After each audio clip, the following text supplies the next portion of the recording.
எனக்கு வந்து ஒரு அமைச்சரவையில் ஒரு வாய்ப்பு கொடுத்துருக்காங்க, சுற்றுலாத்துறை அமைச்சரா. அதுக்கு நான் வந்து ரொம்ப கிராமப்பட்டிருக்கேன்.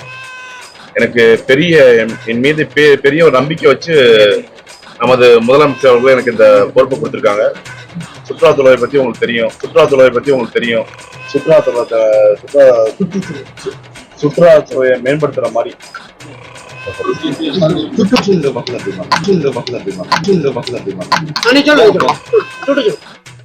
தமிழகத்துல தாவேக ஆட்சி மாற்றத்திற்கான ஆட்சிதான்னு உறுதியா சொல்ல முடியுங்க. ஏன்னா திமுகல பாத்தீங்கன்னா மத்திய அரசு திட்டங்களுடைய பேரு, அதனுடைய விரிவாக்கம் இதெல்லாம் தெரியாத அமைச்சர்கள் இருந்தாங்க. ஆனா இப்ப தாவேகால தன்னுடைய துறை என்னன்னே தெரியாத அமைச்சர்கள் இருக்காங்க. இது மாற்றம் தானே. சுற்றுச்சூழல் துறை அமைச்சரா ராஜீவ் அவர்களுக்கு பொறுப்பு வழங்கப்பட்டிருக்கு. ஆனா செய்தியாளர்களை சந்திக்கும் போது அவர் எனக்கு சுற்றுலாத்துறை அமைச்சரா பொறுப்பு கொடுத்திருக்காங்க, சுற்றுலாத்துறையை பத்தி உங்க எல்லாருக்குமே தெரியுமேன்னு சொல்லவுமே பக்கத்துல இருந்தவங்க சார் அது சுற்றுச்சூழல் துறைன்னு எடுத்து கொடுத்திருக்காங்க. உடனேயே ஓகே ரீடேக் போகலான்னு சொல்லியிருக்கிறாரு. தாவேகா ஆதரவாளர்களே, போன வாரம் முழுக்க இது இன்ஸ்டா ரீல்ஸ் ஆட்சின்னு எல்லாரும் கலாச்சு தள்ளினாங்க. இன்னையில இருந்து ஸ்டார்ட் கேமரா ஆக்ஷன் ரீடேக் ஆட்சின்னு சொல்லாம இருக்கணுமேன்னு கடவுளை வேண்டிக்கோங்க. அனைவருக்கும் வணக்கம். தமிழக முதலமைச்சர் என் இனமான தலைவர் ஜோசப் விஜய் அவர்களின் அமைச்சரவையில் எனக்கு ஒரு வாய்ப்பு கொடுத்துருக்காங்க. எனக்கு முக்கியமா டாக்டர்னால சுற்றுச்சூழல் அமைச்சர் மற்றும் கால்நிலை மாற்றம் இந்த அமைச்சர்ல எனக்கு ஒதுக்கியிருக்காங்க. உங்களுக்கு தெரியும், முக்கியமான ஒரு என்வரன்மெண்ட் பொல்யூஷன் கண்ட்ரோல் வந்து ஒரு முக்கியமான ஒரு மினிஸ்ட்ரி. ஏன்னா தமிழ்நாட்டில் உங்களுக்கு தெரியும் நிறைய நோ பிளாஸ்டிக்ஸ் நிறைய கடந்த ஆட்சி காலத்துல நிறைய வந்து மீண்டும் மஞ்சப்பை, பேன் ஃபார் பிளாஸ்டிக்ஸ், இந்த சாயப்பட்டறைகள் கழிவு, கடலோரங்கள்ல நிறைய குப்பைகள், முக்கியமா நம்ம மாவட்டத்தில் பார்த்துருப்பீங்க தேவிப்பட்டினம் பகுதி, தொண்டி பகுதிகள், முக்கியமா ராமேஸ்வரம் அந்த துணியை கழட்டி போடுறது, இந்த சேதுக்கரை பகுதிகள், இந்த மாதிரி நிறைய இடங்கள்ல வந்து கழிவுகள்னால நிறைய வந்து நோய் தொற்றுகள் வருது, பாதிப்புகள் வருது. அது காலநிலை மாற்றத்தினால நிறைய வந்து மக்களுக்கு வருங்காலத்துல பெரிய பாதிப்பு உண்டாகக்கூடிய ஒரு அவலநிலையா இருக்கு. அதனால சுற்றுச்சூழல் சார்பாக, அமைச்சகம் சார்பாக நாங்க வந்து நிறைய மாற்றங்களை கொண்டு வர போறோம். முன்ன மாதிரி வந்து சும்மா அறிவிச்சுட்டு நோ பிளாஸ்டிக் அறிவிச்சு 3 மாசத்துக்கு அப்புறம் திரும்பவும் பிளாஸ்டிக்கை கொண்டு வருது, அதே மாதிரி மீண்டும் மஞ்சப்பைன்னு சொல்லிட்டு திரும்பவும் அந்த பிளாஸ்டிக் வந்து புழக்கத்தில் வருது, அந்த மாதிரி எந்த தப்பும் இந்த மாதிரி நடக்காது. இனிமே வந்து ஏற்கனவே சட்டத்திட்டங்கள் உங்களுக்கு இருக்கு. உங்களுக்கு தெரியும் 40 மைக்ரான் 60 மைக்ரான் கீழே ஒரு பிளாஸ்டிக்ஸ் வந்து பேண்டு, அது வந்து யூஸ் பண்ணக்கூடாதுன்னு இருக்கு. ஏற்கனவே சட்டமா தான் இருக்குது, இன்னும் யாரும் வந்து அதை இது பண்ணல. சட்டமா இருந்தாலும் யாரும் அதை ஃபாலோ பண்ணாம இன்னும் தப்பை பண்ணிக்கிட்டே இருக்காங்க. நிறைய அந்த பார்சல் மடிக்கிற அந்த பேப்பர்ஸ் எல்லாம் வந்து ஈஸியா கேன்சர் வரக்கூடியது, நிறைய நம்ம கண்ணாடி தெரியற எல்லாமே உடல்நலத்துக்கு தீங்கு விளைவிக்கக்கூடியதா பிளாஸ்டிக்ஸா நிறைய இருக்கு. ஸோ நாங்கள் வந்து நேற்று செக்ரட்டரியில மீட்டிங் போட்டிருக்கோம். இதை பற்றி நிறையா வந்து நான் வந்து எங்கள் டிபார்ட்மெண்ட் அதிகாரிகளோட கலந்து ஆலோசிச்சிருக்கோம். அதனால நிறைய புதுமையான திட்டங்கள்லாம் இந்த வாரம் எங்கள் முதலமைச்சர் திரு ஜோசப் விஜய் அவர்களின் ஆணைக்கிணங்க நிறைய திட்டங்களையும் மாற்றங்களையும் நீங்க இந்த வாரத்துல இருந்து கூடிய விரைவில் நீங்க பார்க்க தான் போறீங்க. அந்த மாற்றங்கள் வந்து நிரந்தர மாற்றங்களா இருக்கும், தற்காலிக மாற்றமா இருக்காது. அதனால யாரெல்லாம் அந்த சட்டத்தை மீறி இது தீங்குன்னு தெரிஞ்சும் சாயப்பட்டறையில கழிவை வந்து ஆறுகளில் திறந்து விடுறது, அதே மாதிரி பிளாஸ்டிக்ஸை மீண்டும் தடை செய்யப்பட்ட பிளாஸ்டிக்ஸ் பொருட்களை தயாரிக்கிறது, இந்த மாதிரி யார் ஈடுபட்டாலும் கண்டிப்பாக சட்டப்படி தீவிர நடவடிக்கை எடுப்பறோம். அவங்க யாரையும் பிடிச்சி இந்த மாதிரி ரெக்கமெண்டேஷன்ல வந்து நான் நாளைக்கு திறந்துடலான்ற எண்ணத்தை மறந்துருங்க. ஏன்னா அது யாரோட ஆட்சினா தமிழக வெற்றி கழகத்தோட தளபதி விஜய் அவர்களின் ஆட்சி. அதனால எந்த விதமான காம்ப்ரமைஸும் கிடையாது. அதனால உங்களுக்கு ஒரு நாள் டைம் இருக்கு. மண்டேல இருந்து இந்த மாதிரி விஷயங்கள் எதுவுமே நடக்கக்கூடாது. எப்ப வேணா ஃபீல்டு விசிட் வருவேன். என் கண்ணில் படுற எல்லாத்துலையும் கண்டிப்பா நான் சட்ட நடவடிக்கை ரொம்ப தீவிரமா எடுப்பேன். அதுல எந்த விதமான காம்ப்ரமைஸ் கிடையாது. அதனால வந்து நிறைய முன்னெடுப்புகள் நாங்கள் எடுத்திருக்கோம். அதே மாதிரி இந்த பிளாஸ்டிக் ஆல்டர்னேட்டிவா என்னென்ன கொடுக்கலாம் ஈஸியா வந்து எல்லா ரொம்ப விலை உயர்ந்ததா இல்லாம ஒரு கப்பா இருக்கட்டும், ஒரு பிளாஸ்டிக் பிளேட்ஸா இருக்கட்டும், கவரா இருக்கட்டும், கேரி பேக் இருக்கட்டும், இந்த மாதிரி உள்ளதுக்கு ஆல்டர்னேட்டிவ் நாங்க தீவிரமா ஆலோசிச்சுட்டு இருக்கோம். கூடிய விரைவில் அதை ஆல்டர்னேட்டிவ் உள்ளதையும் நாங்க சொல்லிடுவோம். விற்பனையை தடுக்கிறத விட தயாரிப்பு தடுக்கிறது அதுதான் நான் சொல்றேன். அதுதான் இந்த வார்னிங் நான் கொடுக்குறேன். தயாரிப்பை உடனே வந்து நிறுத்தணவங்க, அது என்ன கவர்மெண்ட் நாம்ஸ் படி இருக்கோ அதை மட்டும் தயாரிக்கணும். அந்த நாம்ஸ் கீழே யார் தயாரித்து இருந்தாலும் நாங்க போய் வந்து அவங்களதான் நிப்பாட்ட போறோம். தயாரிப்பு யார் யாரெல்லாம் இந்த ஆலைகளில் தயாரிக்கிறவங்க பிளாஸ்டிக் இந்த மாதிரி கவர்மெண்ட் நாம்ஸை மீறி தயாரிக்கிறாங்களோ அவங்களுக்கு கண்டிப்பாக நாங்கள் வந்து சட்டப்படி நடவடிக்கை எடுக்க போகிறோம். கண்டிப்பாக நாங்கள் அந்த ஆலைகள்லாம் சீல் பண்ண தான் போகிறோம். சீல் பண்ணிட்டு கண்டிப்பாக ரிவர்ஸ் பண்ண மாட்டோம். அவங்க திரும்ப கோர்ட்டுக்கு தான் போக வேண்டியிருக்கும். எந்த விதமான காம்ப்ரமைஸ் நான் பண்ண போகிறது அதனால சொல்கிறோம். அதே மாதிரி சாயப்பட்ட உள்ளவங்களுக்கு நான் அதான் சொல்கிறேன்.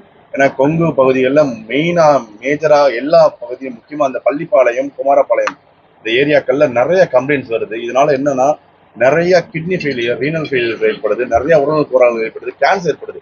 ஈரோடு மாவட்டத்தில் நிறைய கேன்சர் பேஷண்ட்ஸ் ரிப்போர்ட் ஆகிறாங்க. நிறைய கொங்கு பகுதி முக்கியமாக அந்த கோயம்புத்தூர்ல தனியார் மருத்துவமனை நோக்கி படையெடுக்கிறாங்க. அது எல்லாருக்கும் காரணம் அதுதான். நாளைக்கு இதை பண்ணக்கூடியவங்களோட குடும்பத்தாரும் இங்க வசிக்கிறாங்கன்றத மறந்துடுறாங்க. அதோட விளைவு அவங்க தெரிய மாட்டேங்குது. அதனால இது ஒரு அவேர்னஸ் கிரியேட் பண்ண தான் போறோம். கண்டிப்பா வந்து இந்த பிளாஸ்டிக் பாட்டில்ஸ் எல்லாமே வந்து என்னென்ன கவர்மெண்ட் நாம்ஸ் இருக்கோ அதுல மட்டும்தான் கண்டிப்பா தயாரிச்சிருக்கணும். அதை தாண்டி எங்கேயுமே புழக்கம் இருந்தாலும் கண்டிப்பா அது வந்து அந்தந்த கன்சர்ன்ட் அதிகாரிகள் போட்டு கொடுத்து அந்த டிபார்ட்மெண்ட் சொல்லி நாங்கள் அதை பறிமுதலும் பண்ண போறோம். இங்கெல்லாம் லாட்ஜிங்கா வந்து பெரிய லெவலில் ஒரு குடோன் வச்சிருக்காங்களோ அதையுமே நாங்கள் பறிமுதல் பண்ண போறோம். அதே மாதிரி வந்து அந்தந்த இண்டஸ்ட்ரி சொன்னீங்களா தயாரிக்க இண்டஸ்ட்ரீஸ் அதை நாம இல்லாமல் அவங்களையும் கண்டிப்பாக சீல் பண்ண போறோம். அதே மாதிரி இந்த குப்பை கழிவுகளை நாங்கள் அகற்றுறதுக்கு ஆல்ரெடி நம்ம மாவட்டத்தில் ஆரம்பிச்சாச்சு. உங்களுக்கு தெரியும் தெய்வப்பண்ணத்தில் 4 நாளாக அதை கிளியர் பண்ணிட்டு இருக்கோம். இன்னும் வந்து படிப்படியாக எல்லா கடல் பகுதிகளை ஒரு அழகான ஒரு கடலோர பகுதிகளை கண்டிப்பாக வந்து தமிழ்நாடு முழுக்கவே கொண்டு வர போகிறோம். சுற்றுலாத்துறையை மேம்படுத்துகிற மாதிரி நிறைய மேம்பட்டு நம்ம மாவட்டத்தில் பார்த்துருக்கீங்க. ராமநாதபுரம் மாவட்டத்தில் அழகான கடல் நம்மளுக்கு அலையே இல்லாமல் கல்ஃப் ஆஃப் பண்ணாரு அழகான கடல். இன்னும் சுற்றுலாவை நிறைய மேம்படுத்தலாம். அதுக்குள்ள வரிமுறை நிறைய நாங்கள் கணிக்கிறோம். முக்கியமாக இந்த ராமநாதபுரம் மாவட்டத்தை நீங்க எல்லாரும் பார்த்துருப்பீங்க. ஒரு இடத்துல நம்மலாம் என்ன ராமநாதபுரம் மாவட்டம் சொல்றதுக்கு நிறைய இடங்கள்ல என்ன ராமநாதபுரம் மாவட்டத்தில் பின்தங்கி மாவட்டம்ன்ற பேர் வாங்கியிருக்கோம். நிறைய காமெடியில கூட வீக்ஸார் கூட அவங்களுக்கு தெரியும்.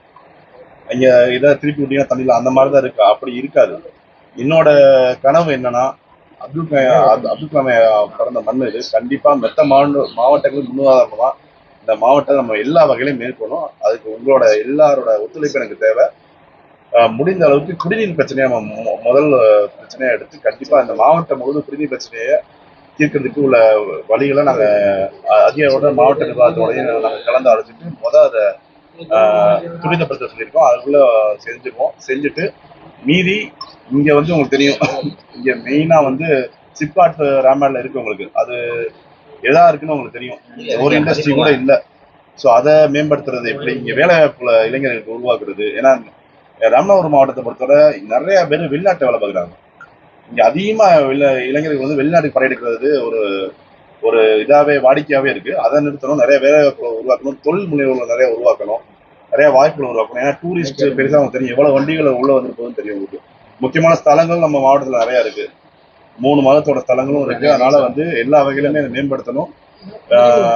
அதனால இது கூடிய விரைவில் வந்து நம்ம முதலமைச்சரோட தலைமையில பெரிய லெவலில் ஒரு மாற்றத்தை கொண்டு வரதான் போறோம். கண்டிப்பா தளபதி சொன்ன மாதிரி 0 கரப்ஷன். இங்க மாவட்டத்துல ராம மாவட்டத்துல ஏதாவது அதிகாரிகள் வகையில ஏதாவது ஏன் டிபார்ட்மெண்ட் வைஸோ ஏதாவது கேள்விப்பட்டேன்னா கண்டிப்பா ஆக்ஷன் ரொம்ப சிவியரா இருக்கு. அது இதுவும் இந்த வாய்ப்பா வந்து நான் வந்து அவங்கள்ட்ட சொல்லிக்கிறேன். மாவட்ட கட்சி நிர்வாகிகளுக்கு நம்மளுக்கு கிடைத்த மக்கள் கொடுத்த வாய்ப்பு. ஏன்னா எல்லாரும் நம்மளுக்கு எதிராக எவ்வளவு ரூபா கொடுத்து ஓட்டு கேட்டாங்கன்னு உங்களுக்கு தெரியும். ₹1 கூட நம்ம கொடுக்கல. அவங்க எவ்வளவு காசு அவங்க எதிர்கட்சிகள் கொடுத்தாலும் நம்மளுக்கு நம்ம ஆட்சி தான் வேணும்னு நம்மளை நம்பி ஓட்டு போட்டிருக்காங்க. ஸோ நம்ம தளபதி நம்ம வந்து என்ன சொல்றாங்க, நம்மளை நம்புறாங்க. நல்ல ஆட்சியை எங்க பசங்க வந்து நல்வழிப்படுத்தி நல்லபடியா அந்த மக்களுக்கு துணையா நிற்பாங்கன்ற நம்புறாங்க. ஸோ கள நிர்வாகி நான் சொல்றது, நீங்க மக்களோட துணையா இல்லைங்க, எதுனாலும் மக்கள் பிரதிநிதிகளை எங்கிட்ட கொண்டு வாங்க. கண்டிப்பா நாங்க என்னவோ சாத்தியக்குழுவோ அந்த மக்கள் பிரச்சனைகளை உடனே தீர்க்கிறோம். நீங்களும் நல்லா பயணிங்க. யாரையுமே தப்பு செய்ய விடாதீங்க. முக்கியமா இந்த மணல் திருட்டு திருவான பகுதியில் நான் அதிகமாக கேள்விப்படுறேன். அது இனிமே நடக்காது. அவங்களுக்கு ஒரு சிவியர் வார்னிங் விடுறேன், இதை விட்டுருங்க. ஏன்னா அதெல்லாம் வந்து என்னது கனிம வளம். முக்கியமான இதை நீங்க வந்து இல்லீகலா அப்படி பண்றது ரொம்ப ரொம்ப தப்பு. அதை உடனடியா நிறுத்துங்க. இந்த மாதிரி இல்லீகலா பண்ற எல்லாத்தையும் நிறுத்தணும். முக்கியம் போதை வஸ்துக்கள் ராமநாதபுரம் மாவட்டத்தில் அதிக பழக்கம்.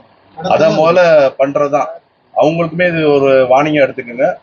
ஏன்னா எப்ப பார்த்தாலும் ராமநாதபுரம் மாவட்டத்தில் இவ்வளவு கிலோ கஞ்சா பிடிப்பட்டது, அவ்வளவு கிலோ கஞ்சா பிடிப்பட்டது ரொம்ப வருது.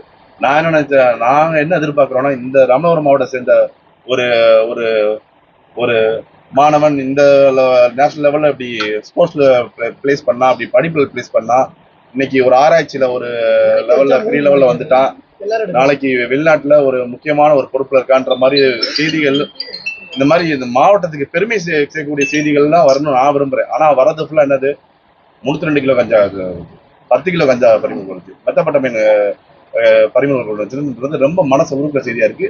அது கண்டிப்பா வந்து இனிமே இந்த வாய்ப்பை நாங்க கொடுக்க மாட்டோம். கண்டிப்பா தாவேகாவோட மெயின் இதே இந்த போதை வஸ்துக்களை முழுமையா ஒதுக்கிறது தான். உங்களுக்கு தெரியும், மதுக்கடைகள் வந்து தளபதி அவர்கள் நிறைய மூடிட்டாங்க. அதனால இன்னுமே வந்து படிப்படியாக அதெல்லாம் குறைக்கப்படும் அவங்க வழியில. அதனால வந்து இந்த குற்றங்களுமே இனிமே கம்மியாகும். உங்களுக்கு தெரியும், ராமநாதபுரம் மாவட்டத்துல இனிமே வந்து இந்த மாதிரி போதை வஸ்துக்கள் பழக்கம் கண்டிப்பா இருக்காது. அதுக்குள்ள எல்லா இதையுமே எஸ்பி சார்ட்ட நாங்க பேசி எல்லாமே நடவடிக்கை எடுக்கணும்.